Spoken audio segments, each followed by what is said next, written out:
and welcome to Inside the Table, a tabletop RPG talk show where we talk about the craft of tabletops and role playing games. My name is Cole. I am your host for the evening, and you can find me on Twitter, Twitch, Instagram, co host, uh, Tumblr at Ice Cold Brew. My pronouns are he, him, they, them. You can also find me on a variety of other places, and in case you haven't noticed, I'm the one voice you'll be hearing this entire episode. And that's because we are going to be playing a journaling game. If you're watching this on YouTube, you can actually see the game I am playing tonight, which is Alone in the Station Remnants, a hack of Takuma Okada's Alone Among the Stars, written by Caro Ascercion, aka at Sea Excursion, which you can find the game at seaexcursion.itch.io. And you can also find other games by Caro, such as I'm Sorry, Did You Say Street Magic, Exquisite Biome, Dwindle, Fall Guys, which is an Odd Jobs booster pack, and the Long Shift. And there's also I believe, another edition of this game called Adrift in the Station Remnants, which is the hack of Together Among the Stars by Takuma Okada. And yeah, so today we'll be playing by myself just to get a little bit of extra news out of the way. I am still raising funds with Austin Ramsay for a CalazCon, which is the Beam Saber Actual play of 30 different players, along with a legislator group, 5 squads, and 5 different GMs. You can also fund this on Indiegogo.com as well, which is indiegogo.com/CalazCon. Projects slash CalazCon dash a dash beam dash saber dash actual dash play dash mega dash game #. And when you donate and raise funds for this, you will have the option of naming an NPC, becoming an episode sponsor, or you can pick up a copy of the Growing Conflict PDF or the Beam Saber and Growing Conflict PDF as well. Those are all at different levels. I highly recommend signing up and putting your name in the hat to be an episode sponsor. It is $7 to do so. I'm probably going to cut this. I don't know. I will see how I feel when I'm doing the editing. But yeah. So to go back into the game I am playing Alone in the Station Remnants, which is a journaling game. And this journaling game is very interesting and unique, where the story is you are a solitary scout sent off to scour the sprawling remains of abandoned mech stations. Your orders are clear. Find what is useful, find what is damaged. Report back to mission command. It is a simple, straightforward task. But this station is different. You grew up here. You carry memories of your time here. Your first mech. Your first crew. Your first missions. The memories inexorably linked to your identity as a pilot. You had a life here once, but in this moment, you have a job to do. You are a former pilot sifting through the ruins of the space station you grew up. Each wing of the station holds unique memories that remind you of your time here. These memories are represented by cards from a standard deck, placed face down. And also, just to show honesty here, I'm going to go ahead and shuffle the cards. And if you are looking on YouTube, where this video will be posted, you can see me shuffling them live. If not, maybe the audio will come in. I did add a noise suppressor for my recording for this, just to reduce any extra background noise in case my AC kicks on or anything. For this game, you will need a 6-sided die and a standard deck of playing cards, and it seems to have the jokers removed, so I also have the jokers removed from this one. This is an old playing deck I've had. You'll also need 2 channels for recording notes. These are your journals. These can be actual journals, which I actually have here. Stacks of index card, notepads, voice recordings, or another medium, but you should be able to switch between them easily. One of these journals is for logging your personal memories of the station. The other is for writing status reports to Mission Command. And so for Mission Command, I have this nice official looking notebook that I've actually had for quite a long time. And then for the personal notes, I have this really nice notepad, which I got from Candace Ford at Vexingly Yours on Twitter, Instagram, and sorry, that's vexingly.yours on Instagram, TikTok, and Vexingly Yours on YouTube as well. They're an artist with their own store. Fantastic stuff overall, and really, really cool gear. It is where I got this grass type notepad, which I truly love. Chikorita is the best. Also Bulbasaur. I love my son. And yeah. So from there, we're going to be exploring a new wing of the station. And we will roll a 6-sided die and place cards face down equal to the number rolled. And once we flip over and experience that, once we flip over a card, we will roll the die again to describe if it's a memory, what type of memory it is. And then once we go through all those cards, we will name the wing, recall it, and log its name in whichever journal we see fit. And to kind of feed into this a bit more, I was thinking because CalazCon is coming up and I do want to promote a bit more, I will actually be playing my character for the Beam Saber Actual play named Dorian Branch. Dorian is a rookie who is currently assigned to a redacted squad, and definitely keep an eye on the Twitter for announcements related to that, for art related to that.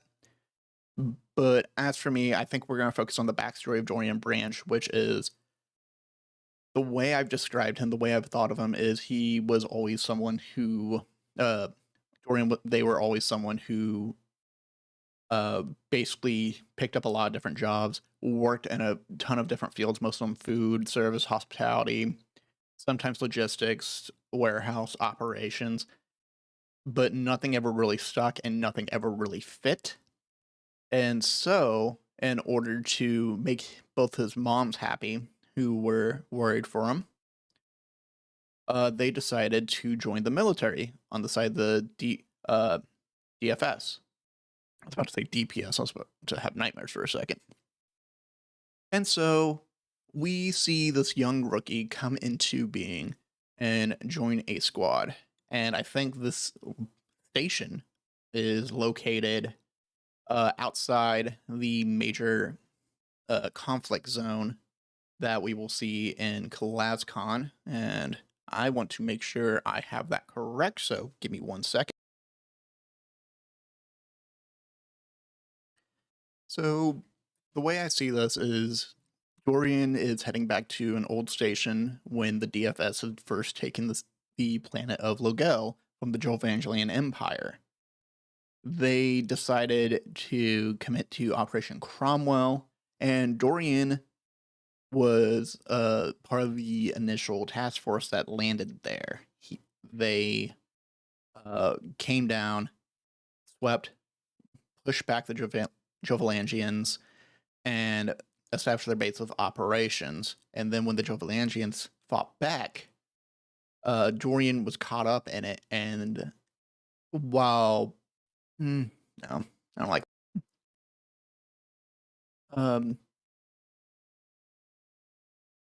So joined the operation of Logel and became a part of the basic forces of frontline infantry sort of person who was learning to pilot a mech similar to how you learn in Titanfall 2.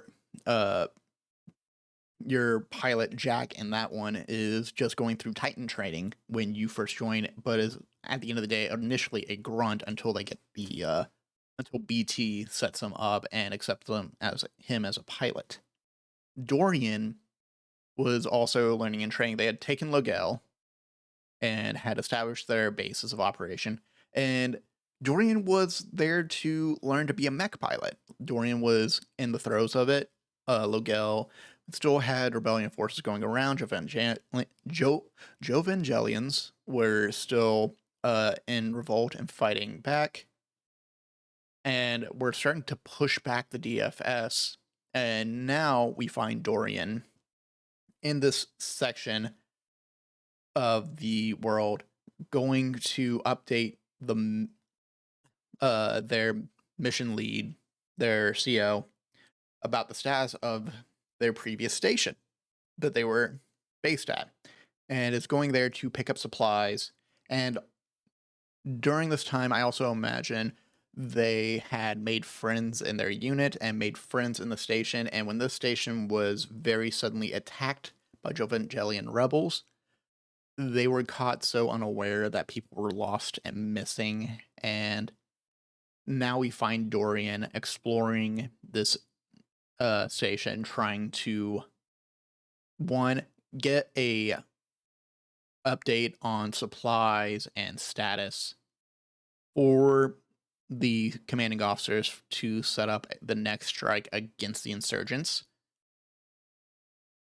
and also try to find out what happened to their friends. Where are they? How did they go missing? And for me, more importantly, what are their names? And with that, I'm going to go ahead and we're going to go ahead and explore the very first new wing of the station. So to do that, I'm going to be rolling a d6. I have my cards here. I have my personal journal here. I have my military report journal here. I'm going to actually move those to the side for right now. And we're going to roll a dice. So let me roll on this so it's a little bit quieter. Of course, it rolls right off. And to show that to the camera, it is a 3. So we rolled our dice, so we're going to place 3 cards face down. I'll put those up here so we just know where they are. And to flip over a card to remember a past experience, roll a 6-sided die. On a 1 and 2, your memory of this place is a good one, tinged with joy, serenity, hope, or inspiration. On a 3 to 4, your memory of this place is a bad one, tinged with fear, regret, sorrow, or anger. On a 5 to 6, your memory of this place is complicated, tinged with nostalgia, bittersweetness, or a mixture of many emotions. The suit and rank of the card determine the discovery. So let's go ahead and let's roll and see what our memory is here. All right, that is a 3. This is the, once again, a 3. And if I roll a 3 again, I am switching to a different die. But it is a bad memory that pops up first. So we're going to flip this card. That is a 7 of clubs. So the suit and rank of the card determine the discovery. In the appropriate journal, record a short description of what you have found and answer the corresponding questions in a few sentences. Then roll for the next card. When you finish exploring a station wing, recall what it was named and log its name in whichever journal you see fit. Every time you explore a new station wing, select a choice from the questions to consider list on the following page. You can answer these questions in the order presented or pick and choose as you see fit. Try to answer this question during play if appropriate and log the answer in your personal memory journal if it comes up. So yeah, let's actually start with the questions to consider in this wing. Oh, here you go. Yeah, let's start with the personal one of what caused your crew to disband. And I'm going to grab my pen. I'm going to put a marker in there. And yeah, I think I mentioned it earlier. What caused my crew to disband was a insurgent attack. We were caught unawares and had to evacuate quickly and were scattered. So let's write that down real quick. I'm going to pause my recording so this way I can write that down without needing to interrupt the action. So 1 sec. So what caused your crew to disband? And Dorian, when asked that, when Dorian thinks about that, we see a flash of an explosion in the wing of the building we are in. People shouting, people horribly injured in various ways, creaking of building infrastructure, fires everywhere.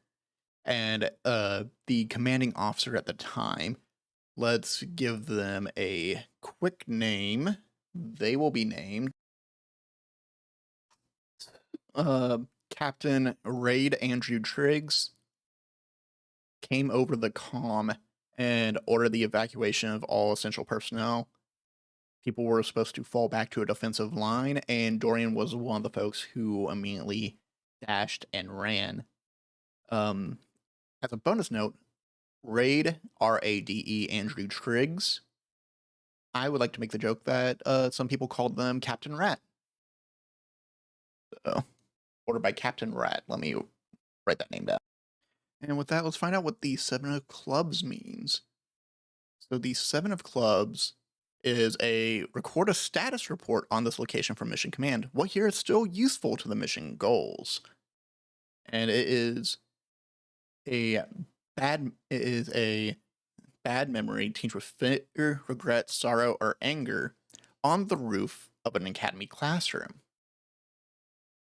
Oh, that's interesting. Okay, so this station might have actually had like classrooms in which people could get a little bit of virtual reality training, augmented reality training, experience, learning the math behind running the mechs. For Dorian specifically, they were learning to work in a Balisong, which is the DFS's like general standard mech with a hollow projector, like diamond sides, sharp edges, typical setup like that. So on the roof of this academy classroom, it's got like that domed sunroom kind of feel. It's those like really awful, slightly tinted white, uh, kind of glass that like let the sun in, but kind of look intimidating on the top. And on this roof, I think is the memory Dorian has of hmm. Let's see, it's a fear, regret, sorrow, or anger. Think what you can see from here is a very simple. I think what we see from here on the academy roof is the fallen, like the carcass of a mech that was never really scrapped as one of the few signs of insubordination of a lieutenant pilot who charged through the gates, and you can see like 3 to 4 javelins stuck in the mech, pinning it to the wall outside the academy station, and you can see the javelins poking up from that academy roof. From that angle, though, what would be useful to the mission is the amount of scrap that you can see from there.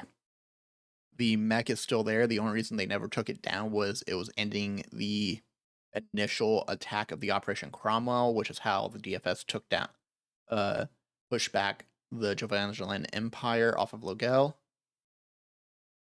And they report that. They start writing it down about the additional scrap from, let me give this mech a name. I think it's going to be called the Unkeepable Resolutions. Piloted, I think this was piloted by Lieutenant Aurora Rose. All right, so I'm going to write that down in this book, and you will see that pop up in just a second. Let me just pause. And Dorian records a mission report on their recorder. It gives me a chance to think about Dorian's voice. Dorian here. I can see the unkeepable resolutions. You know, Lieutenant Rosa's mech from when those empiricals struck her down. I think the scrap still looks good. We hadn't touched it. Didn't really want to mess with that too much. Maybe some good hardware in there as well. Right. And that is the first mission report we have written in. And now we go ahead and roll the next die to see what this area is like. And we rolled a 2, which is very different. It is a good memory, tinged with joy, serenity, hope, or inspiration. Okay. Let's see what card it is. It is the Jack of Hearts, which is Very nice. Record a personal memory of the space that you shared with your mech. What did you two share here? And it is in a plaza, once swarming with activity. Oh, I gotta check something real quick. Okay, I got it. So, back in these station training days, when Dorian was accepted, after a few weeks of training and learning how to run the mech on this plaza that they had, bustling with activity. The reason why I was bustling with activity was because other mechs were out there, other Balisong models. And these were training models similar to how like you would see in Gundam, how they had the training mechs in Witch from Mercury, or I believe also in uh Destiny, in the original Gundam, one of the Unicorn Gundams, I believe they also had like training Gundams as well too. And so what I was thinking here on this plaza, once swarming with activity outside the academy classroom where we saw you can still see the mech, is it is a bustling activity with mechanics, engineers, uh, sergeants, techs, most importantly, Balisongs. And the reason why is one of the sport things that they did in order to train people, keep them retentive, and make it exciting and interesting for people to join the DFS is by having them play a basically lacrosse but with mechs. And this is a time we actually played. I do not know lacrosse. Actually, let me just switch it to soccer. Well, actually, handball. It's kind of like handball a bit. Mm, Uh, let's go back to the lacrosse angle, just because I still know lacrosse still has a goalie, so you have a very protected position. And this is a moment of hope and inspiration, serenity and joy. And so I think what this is Dorian is basically allowed to name a mech. This mech is kind of assigned to him, essentially, because they couldn't really afford more training models. So you basically got a mech, and that was your mech if you were in the program. If you did not cut it out of the program, then is what it is. You're knocked out. You lose your mech, and that's the rough part. But on the bright side, you get all these different opportunities to get a feel for what your mech is. I think this is also, I think the inspiration that comes from this is the really tough game of lacrosse. Tie game at the moment, only 1 point to score, and unfortunately the other team has possession of this like puck, and the net sticks that they were using were the net sticks, not Netflix. Come on, the net sticks were holding onto the were basically let me run that sentence back. The opposing team, which I believe because their mechs is only 3 mechs aside, so 1 goalie and then 2 strikers essentially, they had possession of the ball and were winding up. They had taken down 1, 2, and then the opposing team started doing a passing play. The inspiration that comes from this is a sense of victory from a strong defense, and the name of the mech comes from this as well. More of Dorian comes up with a name for their mech at that point because they have the thought comes through their head, and the team was Dorian's team was shouting at them, protect the goal, get ready, they're about to push. And this is all a huge maneuverability exercise to get people used to running around their mech. Balisong is, of course, very well known for being nimble and light on their feet, despite being a giant mech. And so Dorian, in a sheer sense of luck and a prayer to the mech, just kind of telling it what to do. As the ball is being passed between the opposing team, getting set up, and they're about to strike, Dorian realizes they're on the wrong side, of the net and has to do just a really strenuous move on their Balisong in order to get it to cross, and jumps pretty far, farther than the mech should by any means, and it's able to save the ball, sends it, flicks it out to a teammate. It flies up because the teammates were crossed over and just now getting up and were delayed. They were actually forward in the field and were much closer and were able to get a winning goal. And it's because of this, Dorian names their mech Our Lady of Means, because in that moment, the Balisong gave his team the exact thing they needed to win. And yeah, so I'm going to write that down in the personal notepad real quick. And from there, we'll flip one more card, and then I'll need to think of a name for this wing I'm in. Dorian wanders over to this plaza and starts thinking to themselves, what a beauty Our Lady of Means was on the field. Even in her younger days, she had a unique way of pushing herself when we needed her.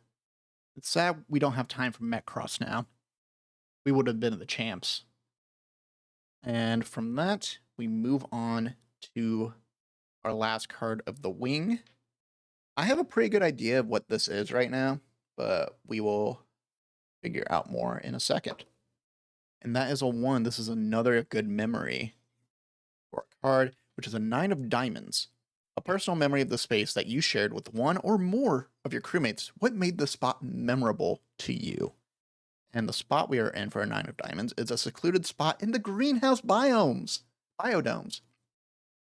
Yeah, this is definitely like an educational wing. This is an academic training wing, like very rookie based. So I'm going to flip this page real quick and start thinking about it. And this also means I need to think of what my crewmates' names were at the time, because Dorian does not get to see them at this point in time.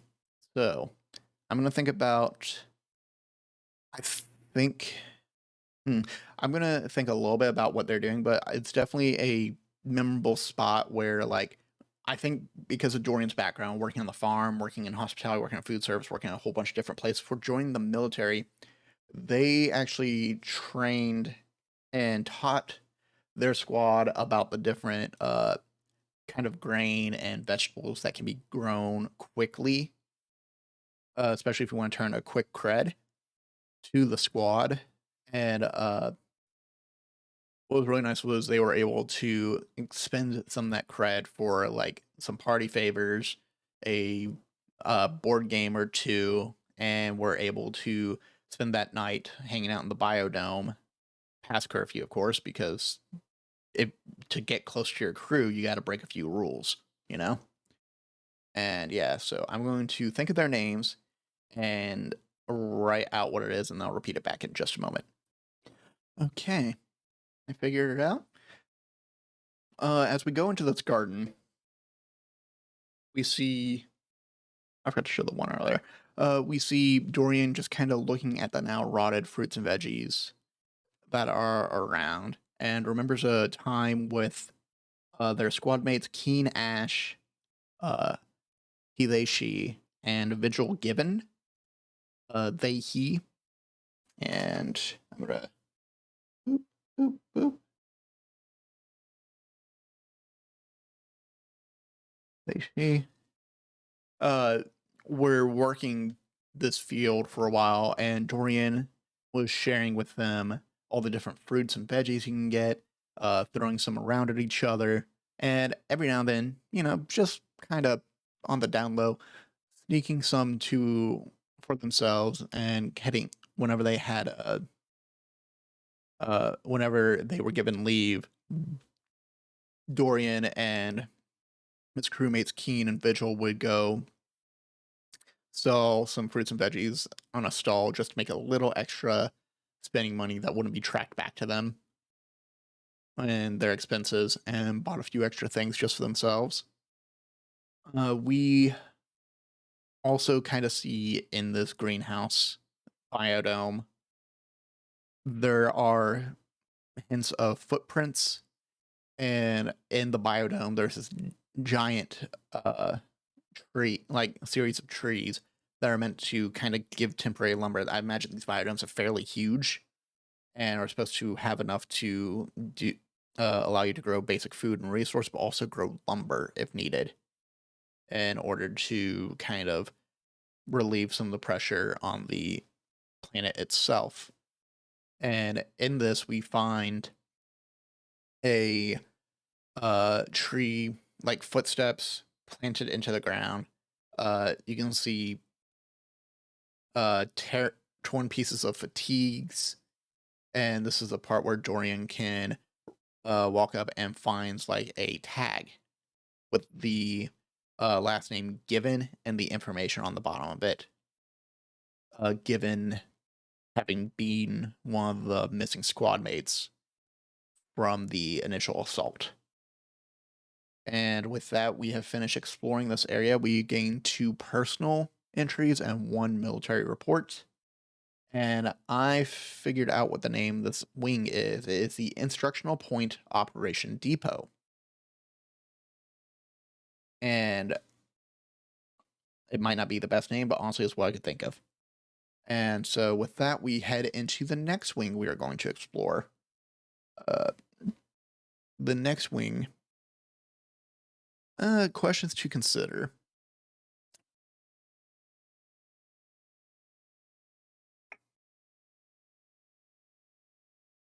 Oh, here we go. Let's ask this question then before, as I roll this die. Who were you closest with in the crew, and where are they now? So I'm going to write that down real quick. And I'm going to be thinking of that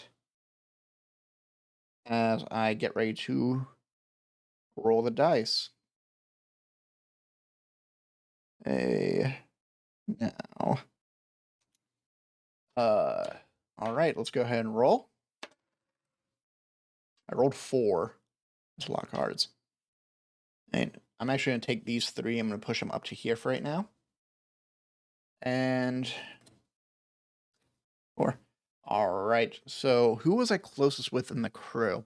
So I've already mentioned Keen and Vigil. So I could be close to them and try to figure out where they are now. But I've also given a hint to where Keen could be. That Keen might still be alive and having run away.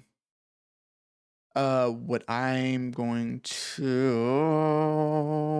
declare is I will give them a new name and come back once I figure that out. So 1 sec. Okay. So I decided that there was another member of the crew named Bishop Gray. And they were the person Dorian was closest with, but after the attack on the station, they've been missing for quite some time, now assumed KIA. So we could ask the next question of, where could they be? And with that, I am going to roll the dice once more. And I got a 5. A 5, of course, is a place that's complicated, tinged with nostalgia, bittersweetness, or a mixture of many emotions. And now, you flip a King of Clubs. So the King of Clubs is a status report on this location for Mission Command. What is useful here? I've yet to pull a spade. And it's an alcove that you had almost forgotten about. Okay. I'll go ahead and get this part set up here. King of Clubs. Oh, wait, no, this is a mission report. Haha, haha, fuck you. I didn't mean that to create, I'm sorry. King of Clubs. Okay. So, I will think on this and be right back. Okay. So, for a King of Clubs, and first of all, I did not know this until recording now, but an alcove is a recess in a wall or a garden. And so what I imagine this to be is kind of like if you've ever worked in a restaurant or retail store, they'll have like a mop closet where it's literally the mop sink and a curtain covering over it. That's kind of what I imagine this to be. Imagine it's in like a very long hallway that's mostly forgotten about. And you push it back, and typically what you're supposed to find is like utility stuff, tools, brooms, various parts, nuts and bolts that you might need. Every now and then, just like spare wire for soldering. And Dorian looks in this closet and has a very distinct memory of coming into this closet to cry, missing their moms, uh, not doing not doing well, not like really just kind of facing the fact that they are a military soldier on a planet that's foreign to them. They have no idea what they're doing. And just something one of the crewmates said rubbed them the wrong way. And Dorian knows there was no harm by it. And Dorian knows, um, I think it was Vigil that might have said something about bringing a prize back to his to their partner to show off how proud they should be of their military soldier partner, and that just like rubbed Dorian the wrong way, and Dorian just said excuse me, left, tears streaming down.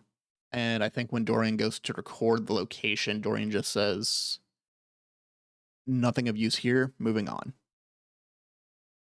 And with that, we roll the next die. And this is a 6. Wow, we are feeling complicated now. Okay. 7 of spades. There's my spade. There is my spade. Report a status report on this location for mission command. What here is unsalvageable or damaged beyond repair? On the roof of an academy classroom, once again. Yeah. What is unsalvageable or damaged beyond repair?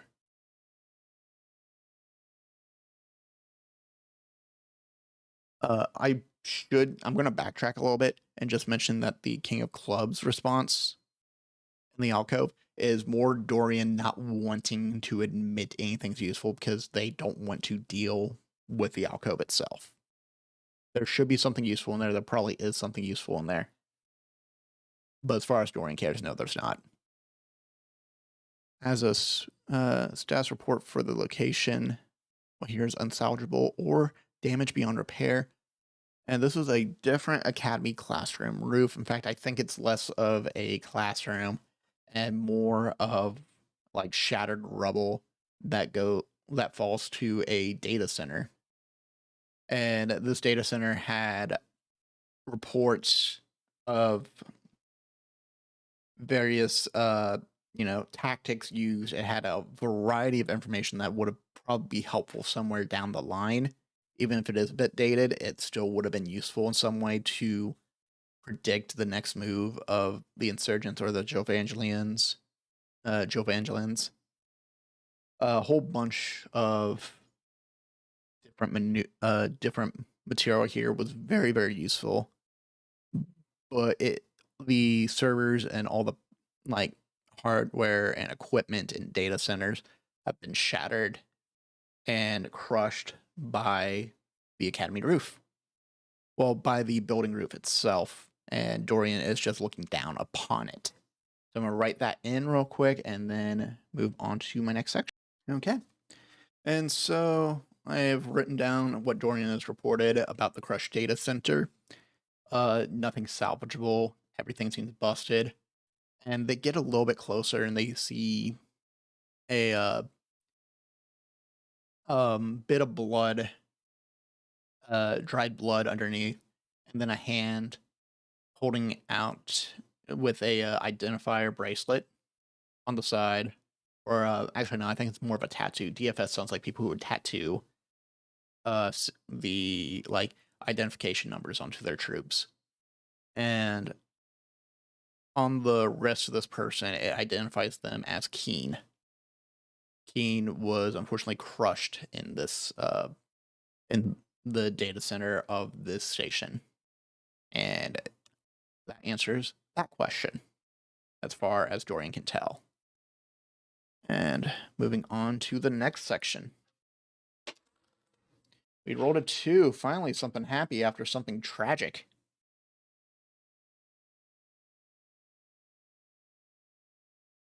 And the 10 of spade. Another report on someplace unsalvageable deep within the mech launch bay. Okay. So maybe this whole wing area here is kind of like the mech operation board, and what they would do from time to time is the data center would give reports to the troops and let them know what kind of mech they were facing, what division that belonged in, typical tactics and maneuvers, along with other information.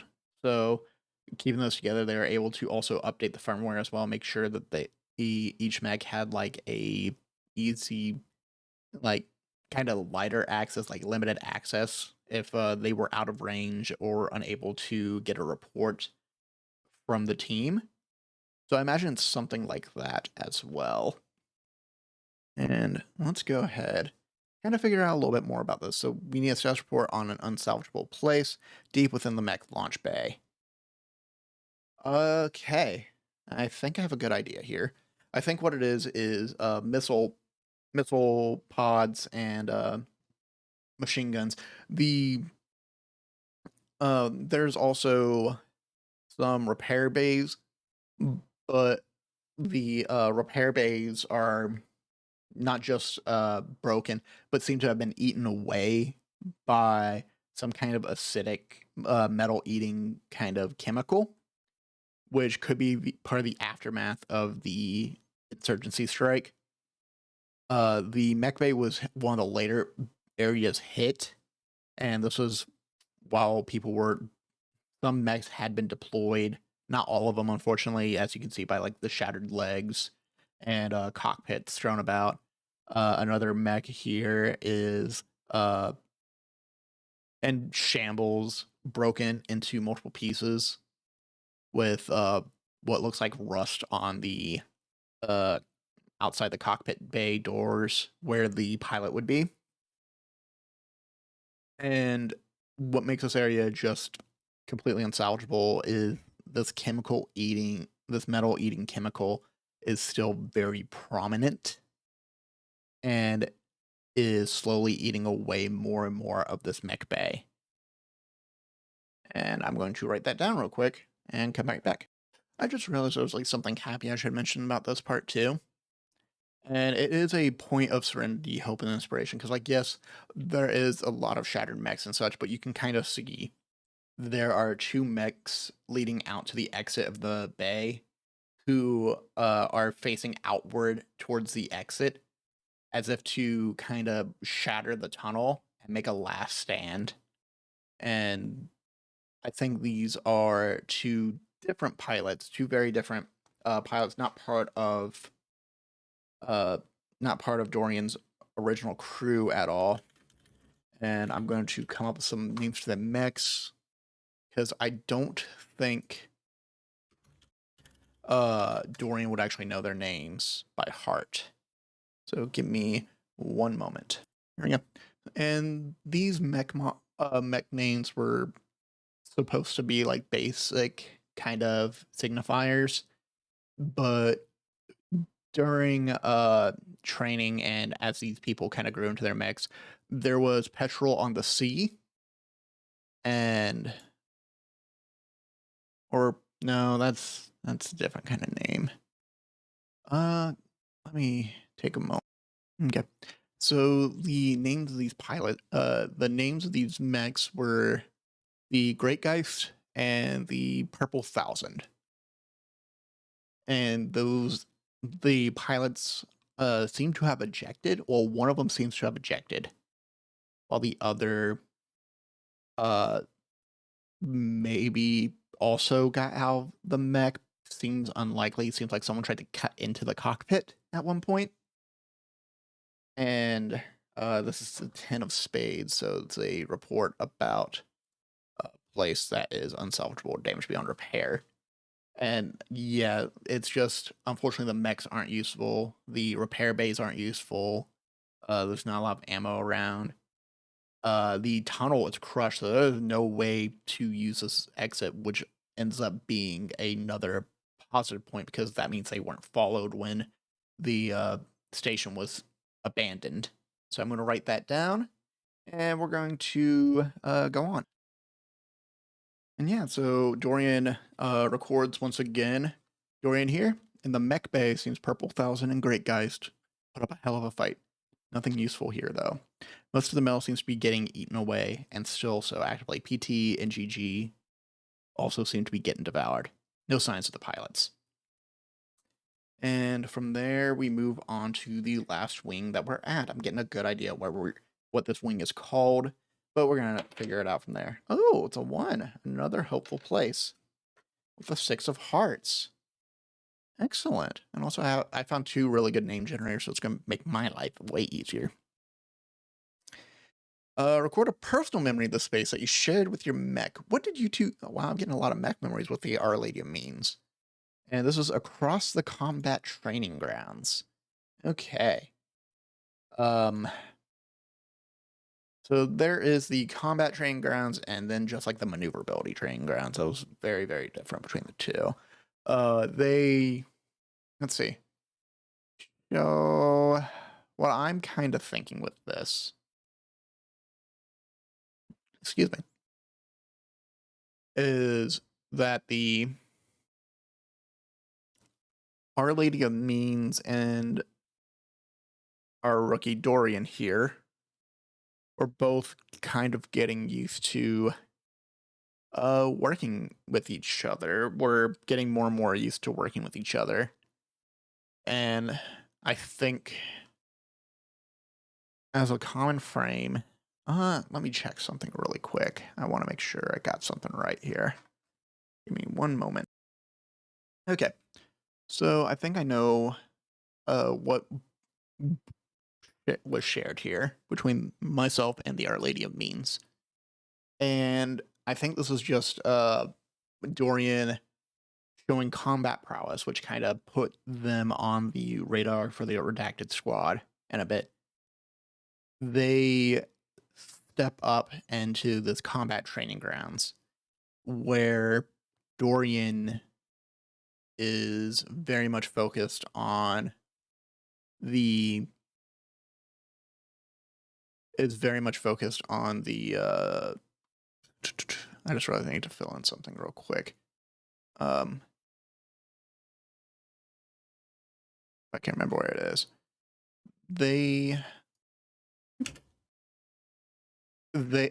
Dorian essentially is in a combat training seminar, and they are put on a team with other Balisong modules and such. And their goal is to take down a heavy duty mech. This is heavily shielded. Their machine guns cannot punch through it. They have to find an alternative solution. Unfortunately, Dorian and Our Lady of Means is part of the very first group to test this out. And so the squad kind of scatters to basically split up the aim of this mech, give it more targets to aim at instead of one focus group. The Balisong is a bit more maneuverable. This heavy mech, I imagine, is on like spire legs, kind of like how you would see in the sniper models on Armored Core. And so Dorian kind of feels a weird pull as they're berated under fire, because unfortunately them splitting up actually made this easier for the giant mech that they're fighting. And it's, again, heavily shielded. So direct fire from their machine guns not doing much, and the shields are barely holding anything back. They keep having to fall for cover. And so what Dorian does is basically pull fire and then fire off the holo projector onto another side to make it look like one of their squad mates had run towards the back, and told one of the other squad mates, hey, do the exact same thing, make it look like we grouped up quickly, as Dorian kind of fires towards the eyes of this mech, disrupting its optics, making it a little bit harder to see. These, of course, are like firing like paintball rounds, so they're covered. The walls around them are getting covered in paint. Their shields are covered in paint, and the trick is because the DFS is a little bit advanced and such. The paint is basically pushing away parts of their shield, so he is having a hard time keeping up with the gunfire. And I think we see a little bit of that beginner's luck where they can they don't really get the bait at first, but they're able to set up for the fire team that they're working with, and the fire team is able to trigger their hollow projectors, make it look like all their images are being pulled to the side, and once the larger, heavier mech starts aiming on the hollow projectors, realizing it's making a misfire, Dorian snaps to and immediately takes shots at the joints that are exposed underneath the shielding that they couldn't fire up because, again, they were under such heavy fire, but are able to break the leg of this heavy mech, throwing it off balance, and then, which is very impressive with the paintballs. They're, fairly thick. They're supposed to kind of push back the mechs, I think. But breaks one of the legs and sends the mech tumbling down, and basically wraps up the exercise early for everyone because they overcame a very difficult challenge. And I think that is the moment they share with their mech is a realization that they have a bit of a spark to them. They kind of have this feeling of like they can make it work if they can just push it a little bit harder. And let me go ahead and write that up, and I'll be right back. Okay, and so with that, we have finished up this wing, and the name of this wing is the Mech Deployment Wing, essentially, MDW. Just because it is where their data center is, it's where their mech bay is, and also where their combat training arena is as well. And, it's this big, vast space, and the more and more we see a clearer image, it's these big stone buildings with some greenery kind of to lighten it, make it look a little bit more friendly. It's close to a municipal area, close to an urban area, but with plenty of space to do these live fire training exercises to allow the mechs to move around freely, kind of like a herd running around. You just see these herds of mechs. And, big biodomes coming in, and these buildings are kind of brutal and rough, but are being grown, and they have these statues, and then the one mech that's being stabbed through with multiple javelins standing as a monument to the challenges that this station has overcome. And with that, we're going to go into the next area. And I think the more and more as we explore, we're kind of learning a little bit about like people who are missing. Dorian is still trying to figure out where the squad mates are. We currently have Vigil Give. We have Keen Ash, who we believe now to be dead because we saw the identification. And we have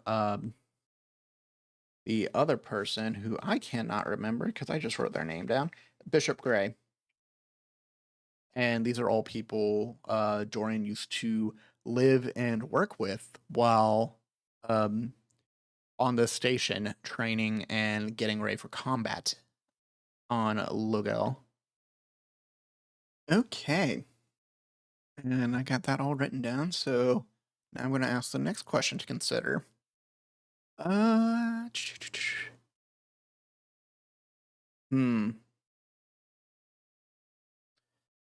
How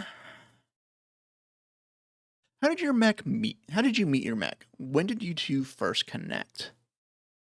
I think the way I first met my mech was just like a general assignment. It was just kind of Dorian opted into a training program for pilots, kind of learned the basic way, but there was a shortage of the training mech, so he got an actual one. It was severely limited in function. Basically, the big thing was just like, all right, we're just going to have you move the arms, Now we're going to have you move the legs. Okay, now move the arms and the legs. Now tilt your head up, down, left, right, side to side, tilt it 30 degrees, 30 degrees, 45, 45, 60, 60. Do not turn it 120, I swear to God. And when did you two first connect? I think it was that connection on the lacrosse field. Well, it's just like that maneuverability exercise where it kind of clicked into place. It was with that moment in the Macross game where like the Lady of Means just really pushed and was able to meet and surpass the expectations and get that win, and Macross being such an important thing to consider. I think that's how we met our mech, and what was it like when we first connected? Well, when we first connected. And so with that, we roll the next die. I got a 2. It's a smaller wing, so we're going to take 2 cards. And we're going to start asking what kind of questions we get here, so let's find out. That is a 3. It's fearful, tragic in some way. Sorrow, regret, anger. And that is a 9 of hearts. Hearts being a space that we shared with the mech, and it is a secluded spot in the greenhouse biodomes. So yeah, let's kind of figure that part out. I think this secluded spot in the greenhouse biodomes, I think the mechs are able to move in here in order to get like a better visual, be able to practice movement, especially in like delicate environments, as well as being able to do some of the heavy lifting from time to time. And I think this is a personal memory where I think it's just like the first few times Dorian was getting used to the mech and was in the secluded spot, and for the first few times just kept on failing, kept on fucking up, was falling over and over again. And we see them kind of on their back on the mech and needing to have lifters help raise them up. Need to get the instructor to come into the mech and move it for them. They couldn't move any of the boxes or equipment that they were being asked for, and if they did, chances are high that it would break, and that was so fucking frustrating. And I imagine there was like a meeting with like Keen Ash where Keen was just like, hey, what's going on? Like, why can't you figure this out? And Dorian's just like, it's not clicking. It's not working out the way I imagine it would. Like, the controls get more and more complicated, and every time I think I hit one button, it actually triggers another button too. And I fucking hate it. And I think this also follows up with Keen saying, well, you need to figure it out because we need you to be able to pilot this. They're like, you signed up for the program, you cannot fail. And just Dorian feeling horribly embarrassed and angry with himself the entire time. Oh, I'm going to write that down real quick. All right. And with that, let's go ahead and roll this next area. A 2, so this is a happy memory, and it is for a 5 of spades. Another damaged and unsalvageable area in the research labs. Ooh, fascinating. So I imagine these research labs, they were probably related to just like building up the mech. It's a little bit R&D, trying to make the Balisongs a bit more efficient, trying to deploy stuff a little bit faster, maybe a lighter machine gun or changeable ammo for the machine gun. And I think that's what's shattered too. It's just like all the research notes of the different types of ammunition that would not detract from the maneuverability of a Balisong is broken and gone. The notes are illegible and corrupted beyond repair, as well as a few bodies just like laying across the different consoles. Very much scientists, but some of them had a pistol in their hand before they went. And It's just a continued like devastation of this station that Dorian grew up and trained in the entire time. And with that, I will write down the 5 of spades and then name this department. Okay. And so, yeah, Dorian reports that, just says that the ammunition research that was nearing completion seems to have been shot to hell. In fact, the entire place seems to have been hit first, going by the giant hole in the wall, the various explosions all around, and any researcher or anyone who had anything to do with this research is shot dead and removed, like taken out from the scene. Nothing here is salvageable by any means. Nothing here is useful. The development wing is a entirely lost cause, according to Dorian. Let's go to our next question. Where is your mech now? So where is Dorian's mech? Where is Our Lady of Means? Because obviously Dorian could have brought the Our Lady of Means out, but I think what this actually is right now is the Our Lady of Means is left back at the new operating base. Dorian has some experience like sneaking out and gathering supplies and research and the like, and my captions have died. I'm glad I have noticed this. There we go. Okay, so I apologize for that. If you were following along in the captions, I apologize. But going back to the story, Dorian's mech is currently at the operating base right now, getting refitted and rekitted for a different operation. I don't think we are reaching that point where they would be a part of the CalazCon redacted squad yet. This would probably be a year before before that, if anything. And so we have Dorian exploring this entire place on foot, just with a bit more stealth and care. And the place is fairly well deserted. This station being more salvage, being more wreck and ruin than anything salvageable and useful, as far as they can tell. And let's go and roll that dice for the next wing. Okay, that's a big one. That's a 6.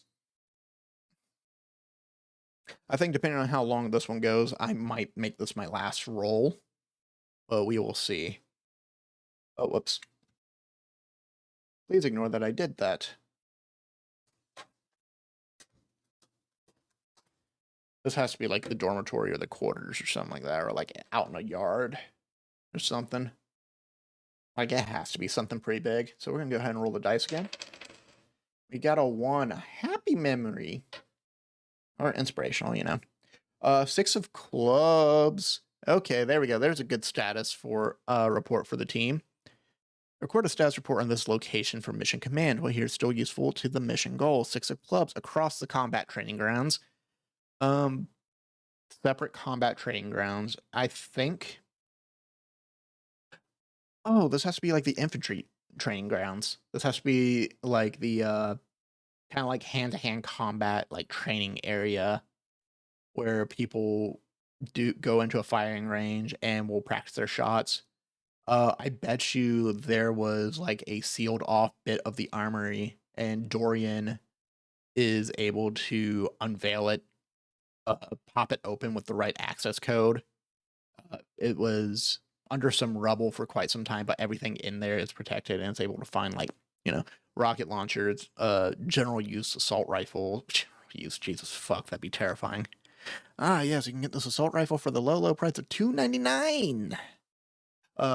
But the armory itself is a like it is well kitted for like I'm gonna say about it's about 5 people on average. Yeah, I'm gonna say it's like kitted enough for 100 people.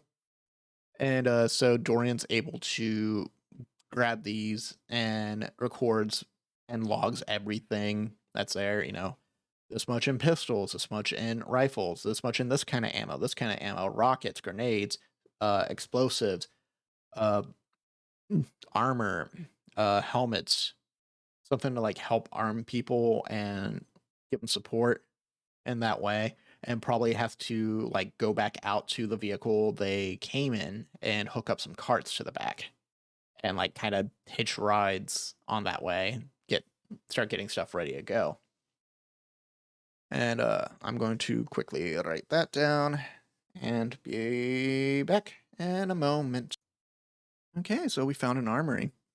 That's going to be useful. All right, and now we have Dorian once again getting ready to roll out. And that is a 4. That is bitter, regret, angry, shame. 4 of clubs. Something here is useful under the salvage of a repair dock. Oh. Oh. I think here we find a captain. We find a captain who was buried underneath the repair dock. Not a lot of chance to get out, but Captain Rat is found here, crushed beneath a vehicle. Not going to describe that at all because being crushed by a vehicle fucking sucks. But inside, under the rubble, once you find it, there is a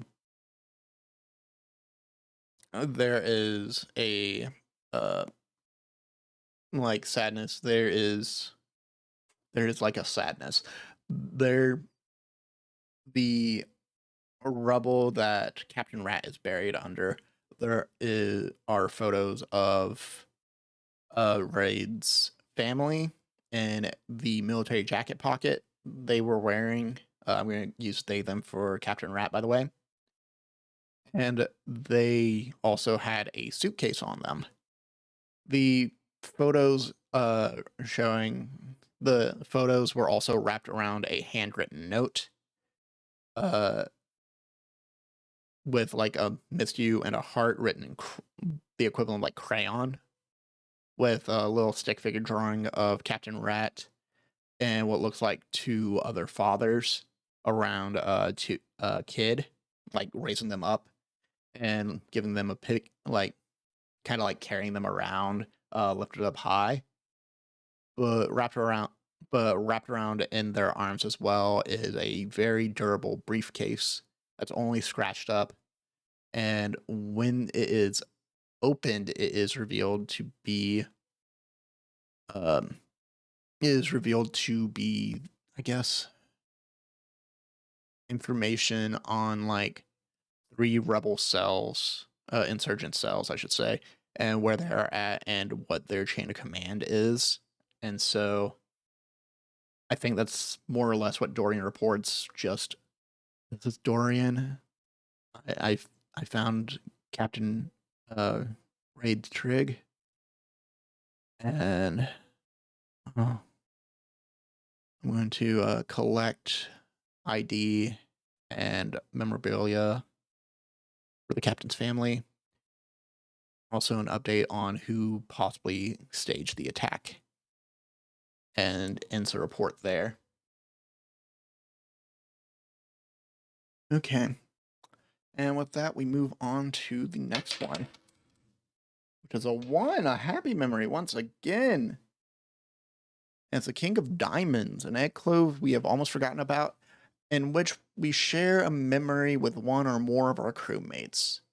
What made this spot memorable to you? I think I know what this is.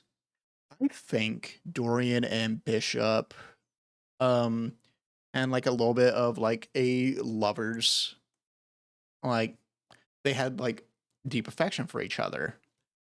Bishop, of course, being another one who went missing after the fight, and Dorian was never sure of where to find them. We find in this Eclove, near the dormitory area, like near the barracks, which is where the repair bay was, where just so much was the command grounds and such. It is an alcove that like Dorian and Bishop found for themselves. Please. Hey, captions, can you please keep working for me, please? There you go. There you go. Okay, you just needed to be jibbing and joss a little bit. But yeah, so Bishop and Dorian have like a small place where like, you know, you're out on a whole new world in a whole new unfamiliar space. And sometimes you just want to make out with someone or more, really. But I'm going to keep it kind of PG for this. PG. But and in this space is a like the first night that like they had leave and went out in town and then stumbled back into the barracks together. They found this little alcove and spent the entire night there together, just like drunkenly giggling and laughing, whispering like sweet nothings to each other. And what we find in this alcove is like a drunken photo of Bishop and Dorian. Uh, Bishop, Bishop, I imagine being like a fairly tall person, clean shaven, with like dirty blonde hair, uh, short cut, like military buzz cut, kind of, and these like kind of dark, like amber pooled eyes, just like smooching Dorian on the cheek as Dorian's like laughing. And I think that's from like the very first night they spent together. And Dorian looks at the photo and pockets it. And yeah, that's the note that we find in there. Okay, I've written down my notes on that. Let's go ahead and move on to the next spot.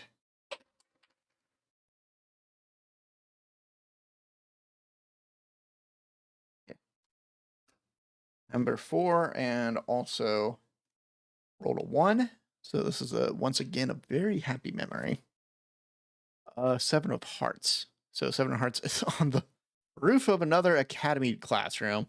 So this time a memory with the mech. I keep going to the academy classroom. Dorian's a fucking nerd. God. Okay. So, a personal memory that I shared with the mech. I think the Our Lady of Means here is, I think this is like a very unique thing just because on the roof of the classroom, they're going back over notes from the class of the basic schematics and design of the Balisongs and why they are the chosen mech from for our squad for the DFS, and why we have such a close allegiance with the manufacturer as well. And Dorian, in the meantime, is kind of thinking back, takes the at this point it's like later on in the training, so they have a bit more free reign. Dorian takes the Balisong, moves some equipment around for folks, and then goes to the academy classroom, ejects, and just kind of stares up at the mech for a while. And again, sharp edges. It is still the general like gray and white, very distinctive, composed of many triangular surfaces and pyramidal frame components. But to Dorian, she looks very, very unique and different, and almost like she is watching them as much as he is watching her.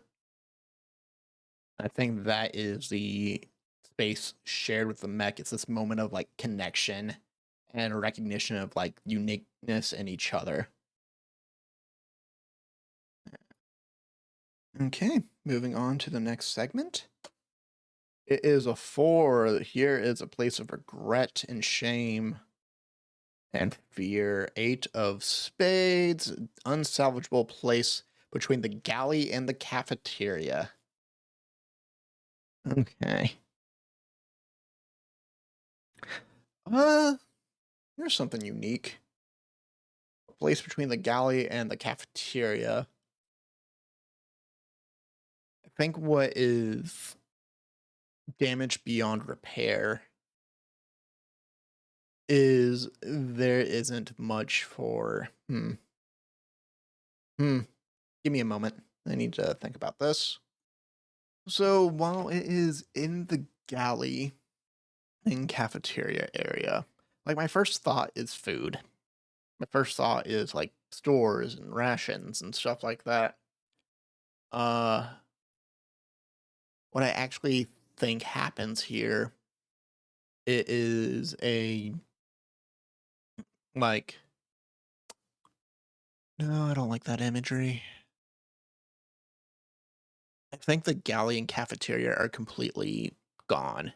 It is a crumbled mess of mechs broken onto the floor with cockpits like pulled open and no pilot inside. I think that's what it is. I think the fearful like image of fear and sorrow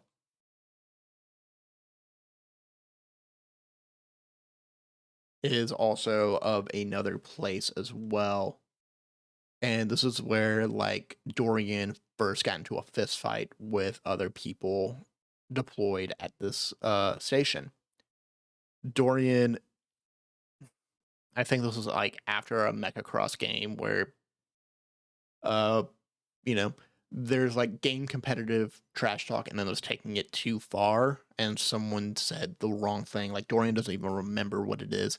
All he remembers is taking his tray and smacking the shit um out of the corporal who said it. And it just turned into an all-out brawl with Dorian and their squad being punished while the other people got away with it. And like Dorian had to clean bathrooms and reorganize utility closets that never needed to be reorganized. And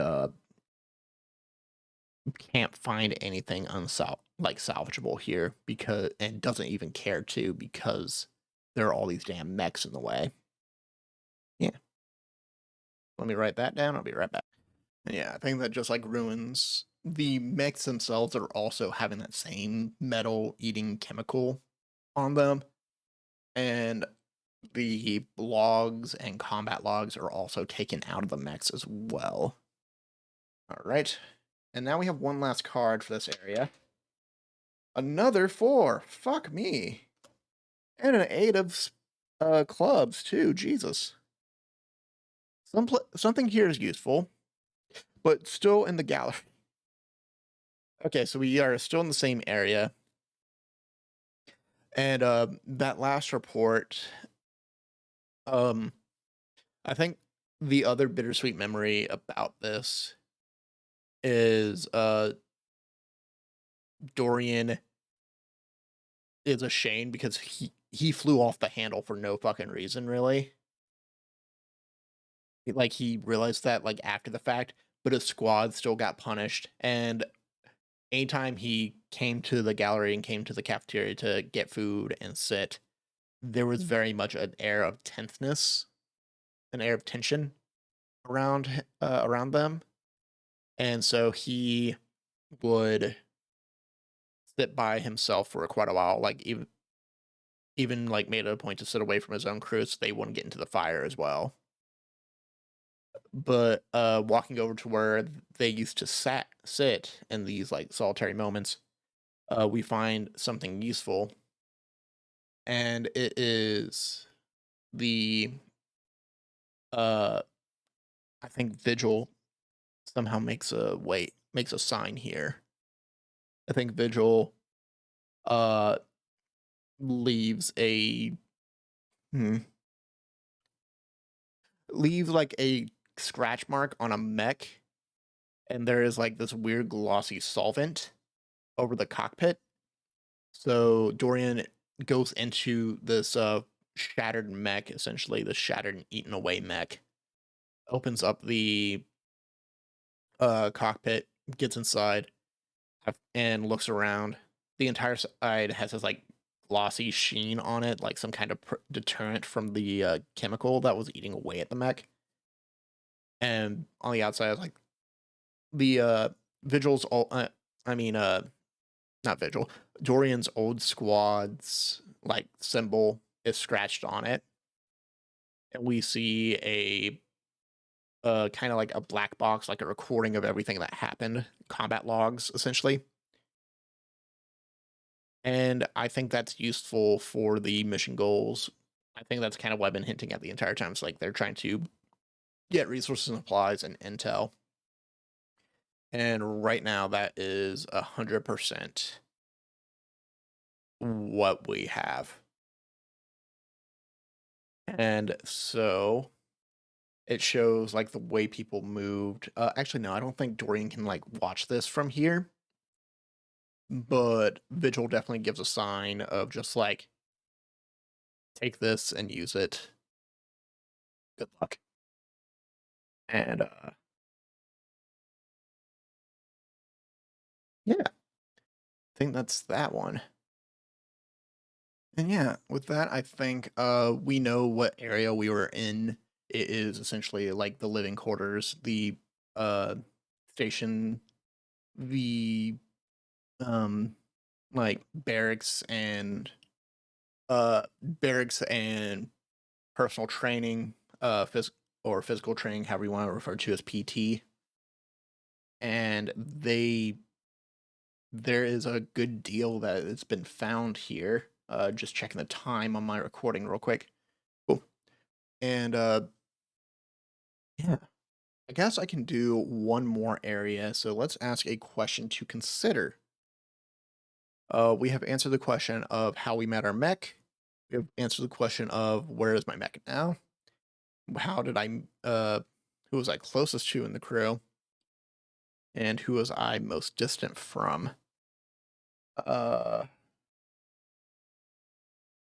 What caused your crew to disband? We answered that. So we've answered 4 different questions so far.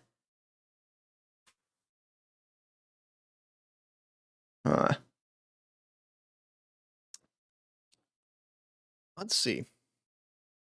I'm debating right now because there is a lot of different things. I think. Yeah. So I want to answer the question of who I was most distant from in the crew, and it's strange that I'm distant from them considering how much they have helped now. Maybe unwillingly, but they've helped. And I think that is Vigil Give. Vigil has stood, kind of been standoffish for quite a while. Just anytime there have been any problems, anytime she knows that Dorian fucked up, she would never take it to them. They would also like be kind of standoffish, and the fact that they're like surviving and leaving notes behind for other people of the station is very important. And so we're gonna roll this last die, and we're gonna find something else out. Oh my god, I don't want to do something that long. There we go. There we go. That's more like it. Okay.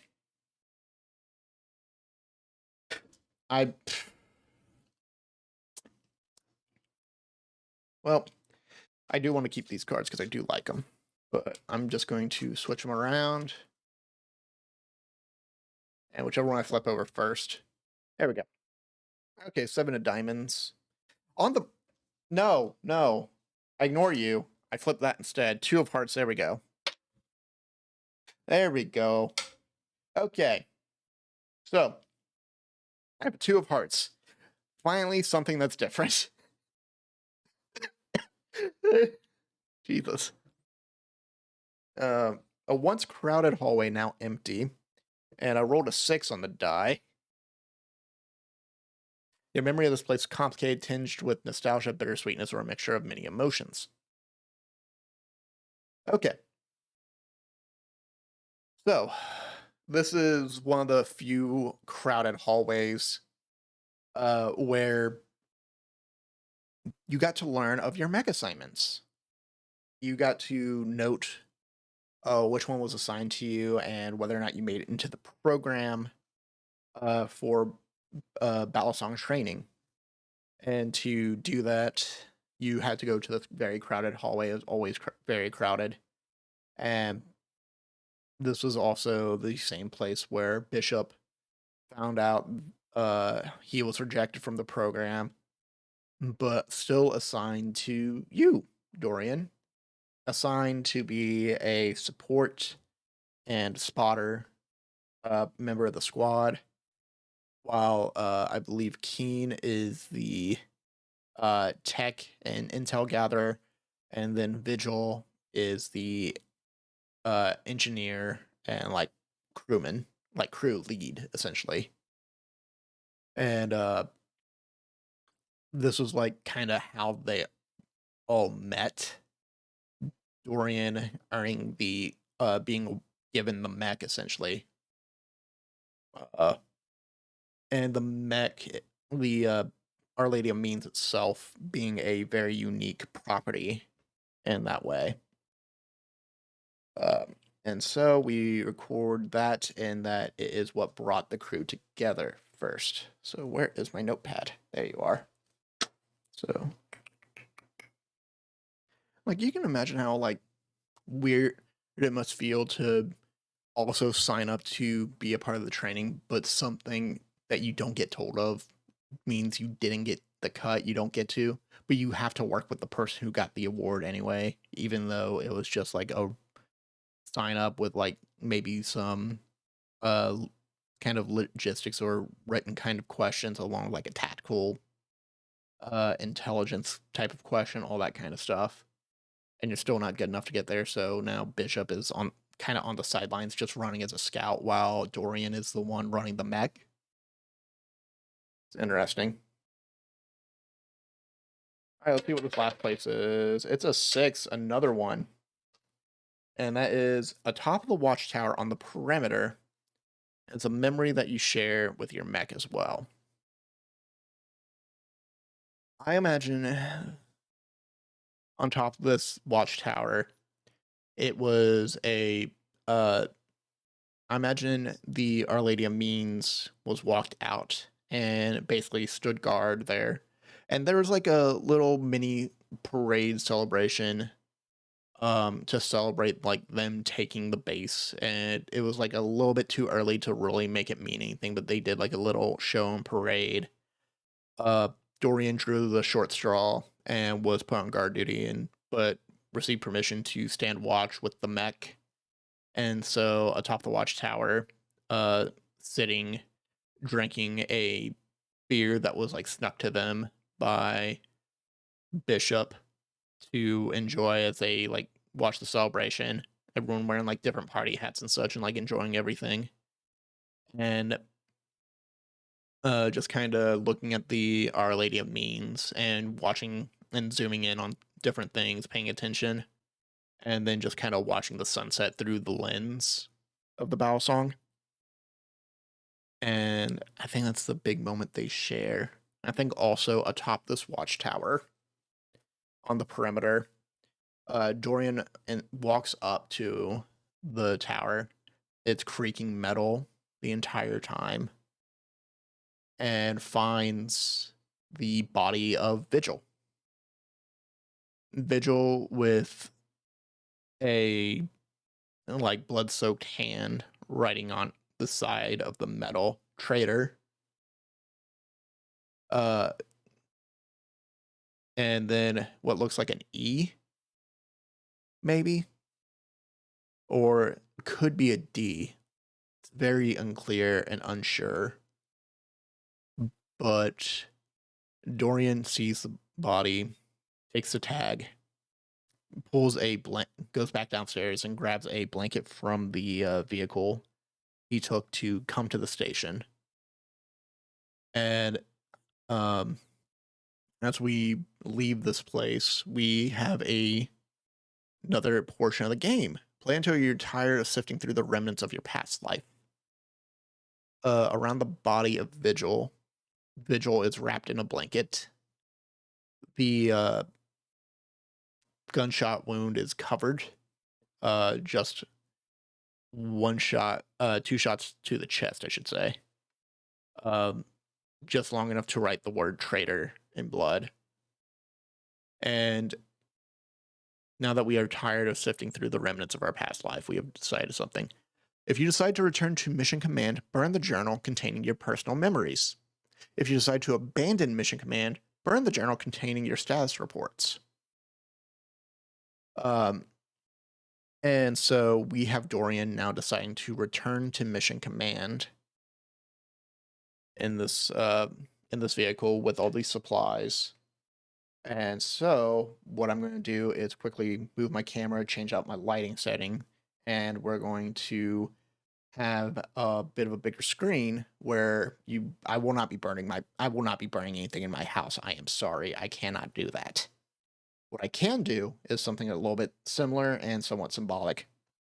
And we could discuss what happens as this happens to kind of show what's going on.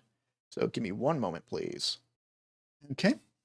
So here are all my personal notes from the journal that I was writing through the game. And Dorian essentially wraps up Vigil in a blanket, notes the traitor, and notes that almost typed out in a D, feels an immense sense of regret and shame and anger. Like, how was he supposed to know that Vigil was up here? How was he supposed to know that this favored spot, where he got to watch over his comrades and friends enjoy themselves, how was he supposed to know that one of them would be left to die up here and shot in the chest? And so, but still wraps him up in a blanket, wraps up Vigil in a blanket, gives them a burial, takes it out, and takes their tags and sets the watchtower on fire in a really perplexing move, if we're really being honest, and then looks at the journal as the top floor of this watchtower is burning, sees them, and throws them into the fire. Well, that's good Foley work. That's very good Foley work.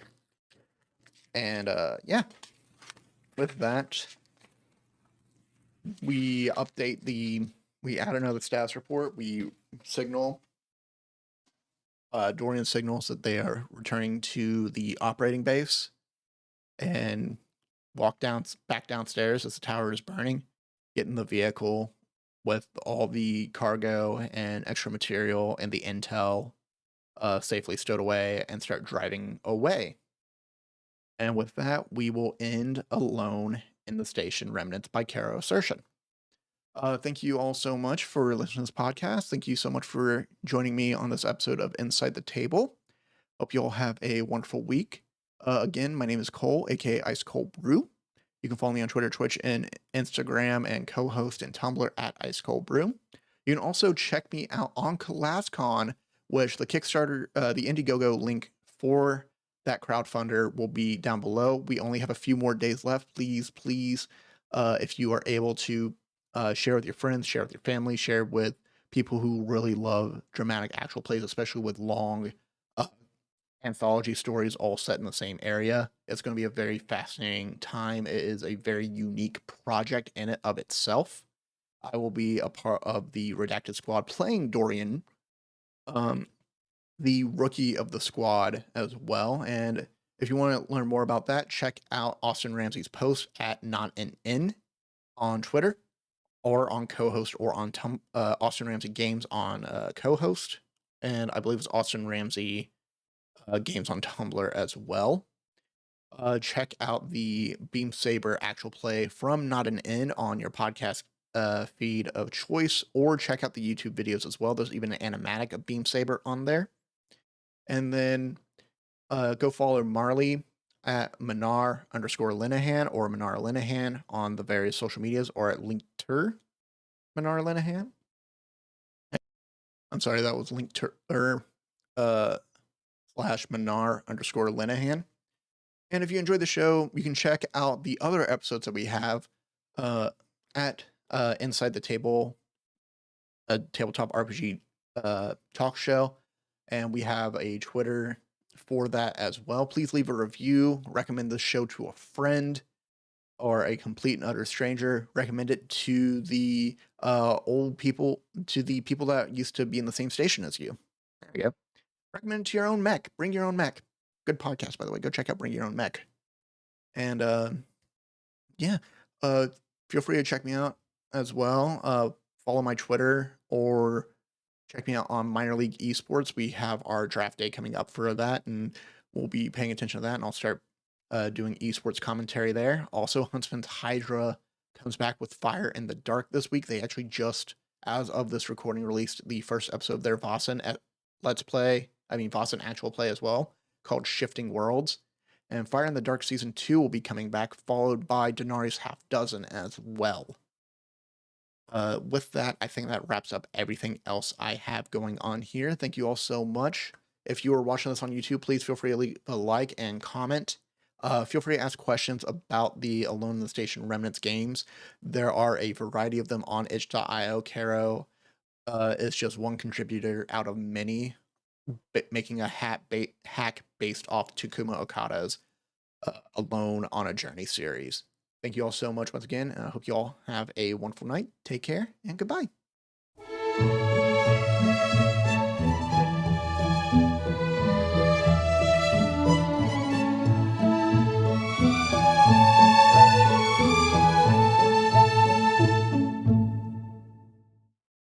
Start recording. Oh, God. All right. I haven't really played this game in such a long time. That was for seeing you. I'm probably gonna need to cut this out. Brew, aka Cole.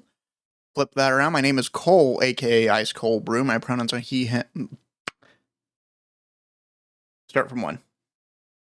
Hello, and welcome to Inside the Table, tabletop RPG talk show where we talk about the craft of tabletopping and playing tabletop games.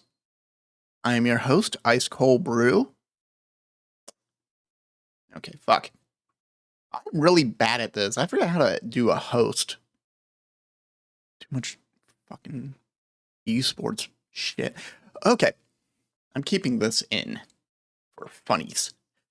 Hello, and welcome to Inside the Table, a tabletop RPG. I should do a clean cut.